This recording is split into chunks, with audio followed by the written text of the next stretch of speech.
नमस्कार, मैं हूं आपका दोस्त विजय विद्रोही। आप मुझसे जुड़ चुके हैं, इसके लिए आप सबका तहे दिल से शुक्रिया। अगले 8-10 मिनट में आपसे जुड़े रहने की कोशिश करूंगा। हमारे खास कार्यक्रम विजय फैक्टर में आप सबका स्वागत है। दिल्ली का विधानसभा चुनाव दोस्तों बेहद बेहद रोमांचक मोड़ पर पहुंच चुका है। राहुल गांधी अचानक से हमलावर हो गए, उनकी भाषा बड़ी तल्ख हो गई है केजरीवाल के खिलाफ। उधर प्रधानमंत्री का फिर से भाषण देने का सिलसिला शुरू हो गया है। योगी आदित्यनाथ भी फुल फॉर्म में नजर आते हैं।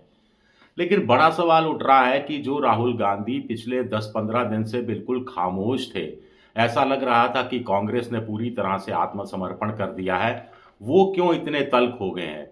उनके निशाने पर अरविंद केजरीवाल की ईमानदारी बनाम बेईमानी है, उनके निशाने पर आबकारी कांड है, उनके निशाने पर केजरीवाल का शीश महल है। और हैरानी की बात है कि प्रधानमंत्री नरेंद्र मोदी भी कट्टर बेईमान अरविंद केजरीवाल को बताते हैं, आबकारी कांड की भी बात करते हैं और शीश महल की भी बात करते हैं।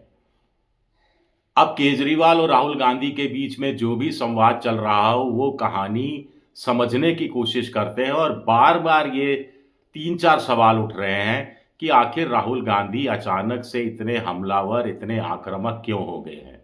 दूसरा इससे जुड़ा हुआ सवाल है कि राहुल गांधी के इस तरह से आक्रामक होने से क्या चुनाव त्रिकोणात्मक बन जाएगा।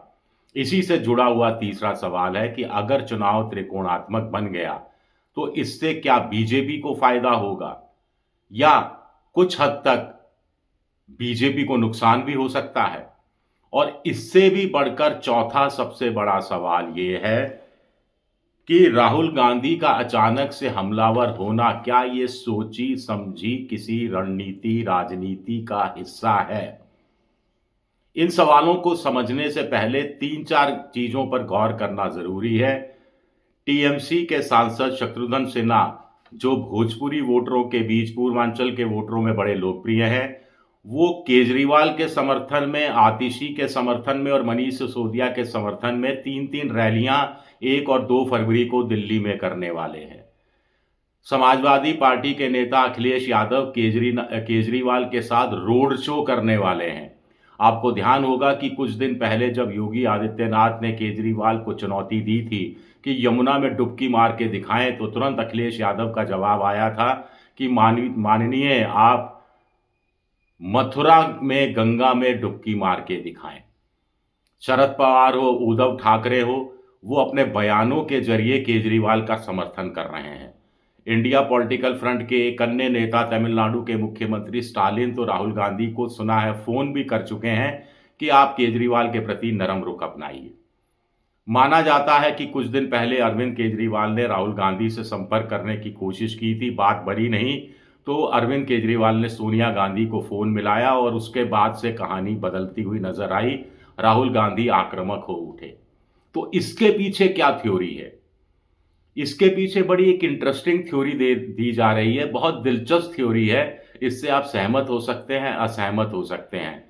कुछ लोगों का कहना है कि कांग्रेस को लगा कि अगर उन्होंने पूरी तरह से हथियार डाल दिए, उनके कार्यकर्ता और उनके समर्थकों में मैसेज गया कि कांग्रेस बिल्कुल चुनाव नहीं लड़ रही है, तो गड़बड़ा जाएगा मामला। 4.26% वोट मिला था, ये भी हाथ में नहीं आ पाएगा और ये जो वोटर है उसका कट्टर कार्यकर्ता, कट्टर समर्थक कांग्रेस का, वो गुस्से में आकर बीजेपी के पक्ष में वोट दे देगा क्योंकि वो केजरीवाल को किसी सूरत में वोट नहीं देना चाहता।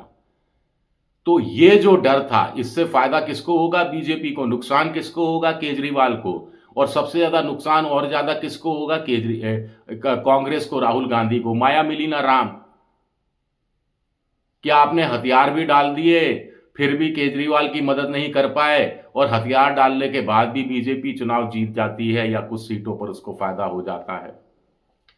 इस थ्योरी का समर्थन करने वालों का कहना है कि 2020 में बीजेपी का वोट 32-33% से बढ़कर 38 हो गया था, लेकिन केजरीवाल के वोट 54-53% में कोई कमी नहीं आई थी।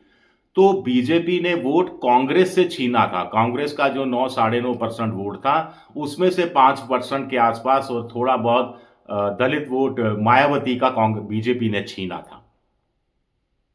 अब कांग्रेस नहीं चाहती थी, राहुल गांधी नहीं चाहते थे कि 4.5% में से भी बीजेपी उसका ऑड वोट बैंक छीने और 40-41% तक कहीं ना कहीं पहुंचती हुई नजर आए। तो इसलिए कांग्रेस को अचानक आक्रामक होना पड़ा, हमलावर होना पड़ा, अपने कार्यकर्ताओं में जोश पैदा करने के लिए, अपने समर्थकों में जोश पैदा करने के लिए। ये एक थ्योरी दी जा रही है। कुछ लोग कह रहे हैं कि राहुल गांधी इतने नासमझ नहीं है कि उनको तीसरे नंबर का बेईमान बता दिया तो वो इंडिया पॉलिटिकल फ्रंट को खतरे में डाल दें। राहुल गांधी इतना ईगो की लड़ाई लेकर नहीं चल रहे हैं।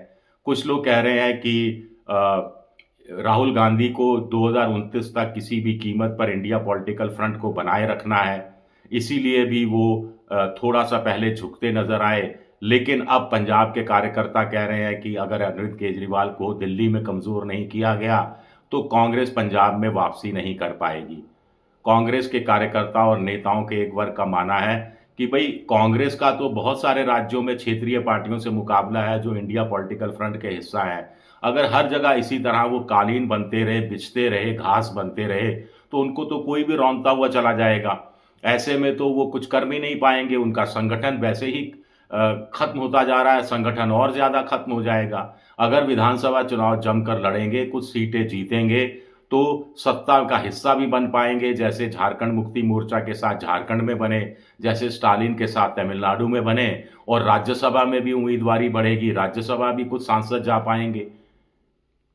और आपने चुनाव नहीं लड़ा विधानसभा तो आपका संगठन खराब होगा, आपके कार्यकर्ता नेता निराश होंगे और लोकसभा में फिर अचानक से आप संगठन बना लेंगे और अचानक से फिर आप लड़ने की मादा रखेंगे। ऐसा राजनीति में होता नहीं है।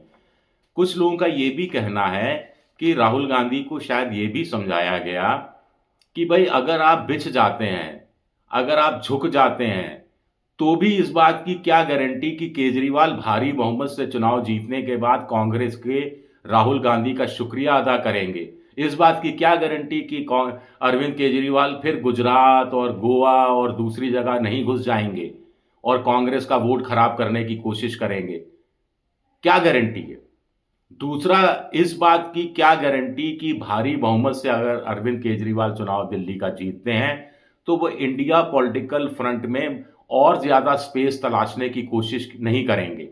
वो राहुल गांधी को ही और कांग्रेस के ही हिस्सा खाने की कोशिश करेंगे। अब जब ममता, उद्धव, शरद पवार, अखिलेश, स्टालिन सब केजरीवाल के समर्थन में आ रहे हैं, अगर भारी बहुमत से केजरीवाल चुनाव जीतते हैं तो इनका माध्यम से वो इंडिया पॉलिटिकल फ्रंट में खुद को नेता साबित करने की कोशिश कर सकते हैं। फिर कुछ लोगों का ये भी कहना है कि केजरीवाल पर इस हिसाब से पूरा भरोसा नहीं किया जा सकता। आगे सबसे बड़ा सवाल आप लोगों के दिमाग में आ रहा होगा कि राहुल गांधी, उनकी कांग्रेस हमलावर अंदाज में चुनाव मैदान में आ गई है तो इससे क्या चुनाव त्रिकोणात्मक हो जाएगा? मेरी नजर में त्रिकोणात्मक नहीं हो पाएगा, क्योंकि दिल्ली की 85 से 90% जनता वोटर अभी कब मानस बना चुके हैं कि किसको वोट देना है, किसको वोट नहीं देना है। बचे हुए 10-12% जो फ्लोटिंग वोटर है उसके आधार पर चुनाव त्रिकोणात्मक हो जाएगा, नहीं होगा यह कहना मुश्किल है। मेरे हिसाब से त्रिकोणात्मक चुनाव नहीं हो पाएगा, लेकिन कांग्रेस का इस तरह से हल्ला मचाना, चर्चा में आना जरूर चुनाव को रोमांचक दौर में पहुंचा गया है। शुक्रिया मेरा यह वीडियो देखने के लिए, बहुत बहुत शुक्रिया।